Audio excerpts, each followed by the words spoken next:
Simon, appreciate the comment, but it's probably the worst advice that I've ever heard in my life. So becoming a sole trader, removing GST means that you need to earn under $72,000 a year.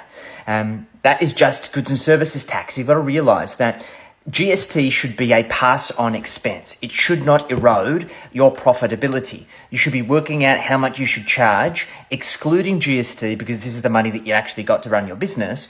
And then GST should be on top of that. And it is a pass-through tax.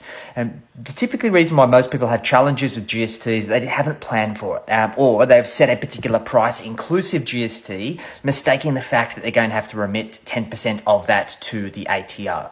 Now, we've got to realize that tax is a consequence of making money, guys. The idea of using a sole trader or earning less than $72,000 a year, because above that you've got to register for GST anyway, or setting up a company or a trust, meaning that you have to register for GST regardless, and trying to minimize your income in the purposes of saving tax is cutting off your nose to spite your face. The idea should be that you create a financial model and you create a strategy in your business that the tax that you pay is just a consequence of making money. And we can implement tax optimization strategies. We shouldn't be paying any bonuses to the ATO.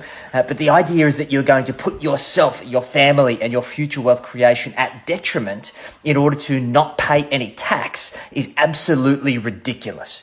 And there's a number of narratives of people around that are talking this kind of ridiculous crap, to be fair. And it is actually one of the biggest issues that plagues small business owners. There's accountants that do this, that try and get their clients to earn the least amount of money in order to pay the least amount of tax because it makes the accountant look good.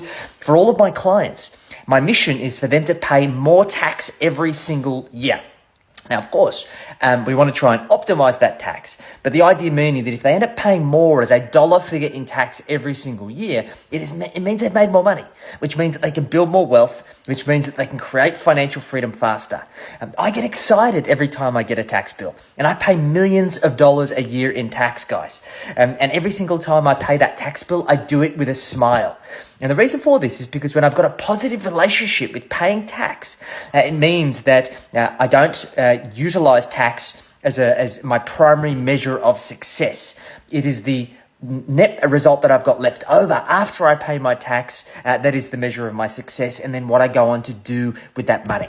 So, Simon, and anybody else who's holding this narrative, cut this shit out. It is absolutely ridiculous. It is holding you back. It is keeping you poor, and it is getting in the way of you creating financial freedom. I wish you all the best.